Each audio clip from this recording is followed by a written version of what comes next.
We have a lot to talk about today. I have the new pouches in from Leatherman, and also in a little bit we'll talk about the new news happening in 1 week for the Leatherman Arc. But first, let's start with the shipment I just got in today from Leatherman.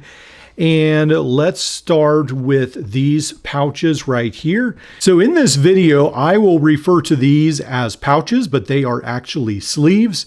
Now, in the leather, they come in at $15 in this plastic-like leather material, or TPU as Leatherman describes it. They will come in as $10 in small, medium, and large. This is the micro size. So I actually did not realize, I don't think, but I did not get a small size. So the small size is the same as medium and large. It's either 10 in this or 15 in this small, medium, or large. Now the micro is $5 in the TPU, and then in the leather, if you want the micro, which is very, very micro, it is $10, whereas it is $15 for small, medium, and large. Hopefully that makes sense. These are the medium and the large pouches, and these, one of the things that I like about this is they say on the back, proudly made in the USA. So these right here are made at Leatherman or for Leatherman here in the US. So that's pretty cool. But it doesn't seem, one of the things I'm surprised with is it doesn't seem like there's a huge difference in the medium and the large. So from what I can see, I thought maybe they were the same size for a little bit, but the medium is barely a little bit smaller than the large. Now, both of these pouches are suede leather, I would say. They are definitely not like smooth leather that I'm used to, but they almost feel more like felt. A lot of people like these, but one of the things I notice with this leather is it very easily gets dirty.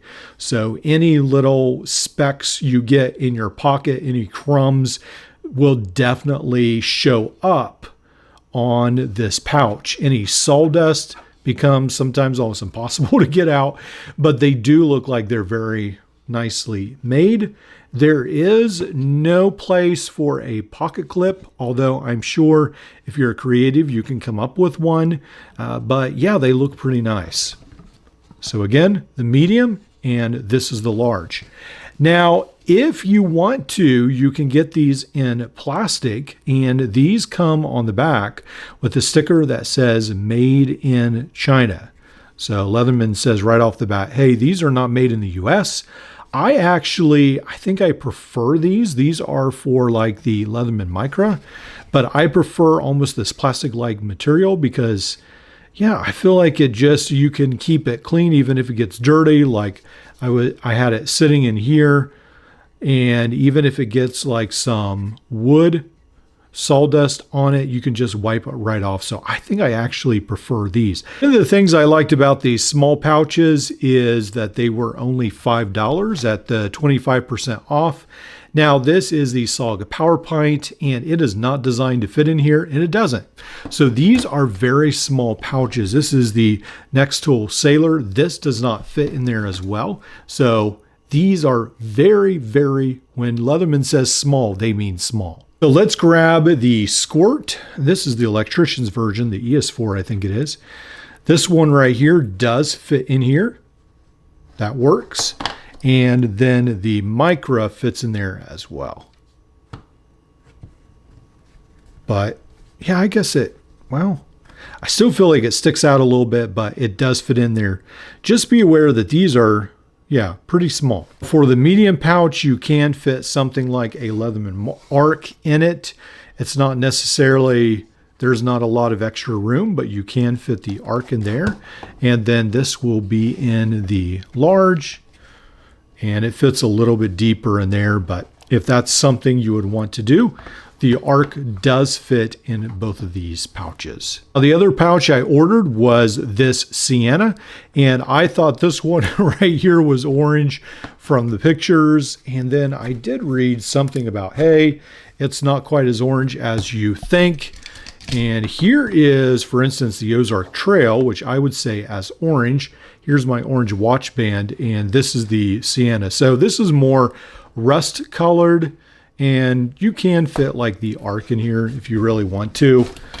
I think it works, but this is, I would say, almost more like their medium-sized pouch for some of the tools like the Bond, the Curl, maybe some of those tools. And I think the Wave could fit as well.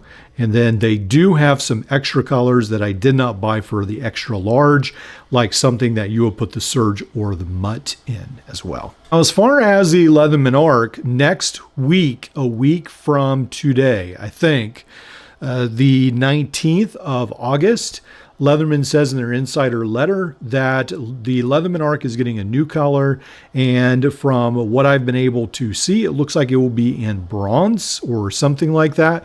From the pictures, I am not very excited about it. I don't think I'll buy it because I've just spent around $250 on the Smith blade, so I'm not really that excited to get just a color upgrade of the Arc if nothing else is changing, but I will try to review it after it's released, and then we'll talk about the pictures on Leatherman's website and whether it's a good deal or not.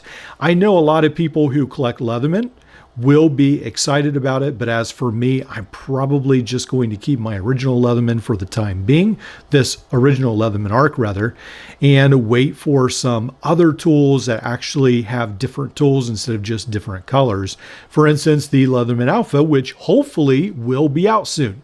Now, I'm hearing rumors of some other tools, so we'll have to wait and see. But in the meantime, I have got a huge queue waiting of tools to review and some mods, some really exciting stuff this week for your Leatherman Surge that I'm excited to share with you. And then I've got some ideas that I want to talk about, maybe a little controversial for the multi-tool world. So make sure to stay tuned and keep watching the channel.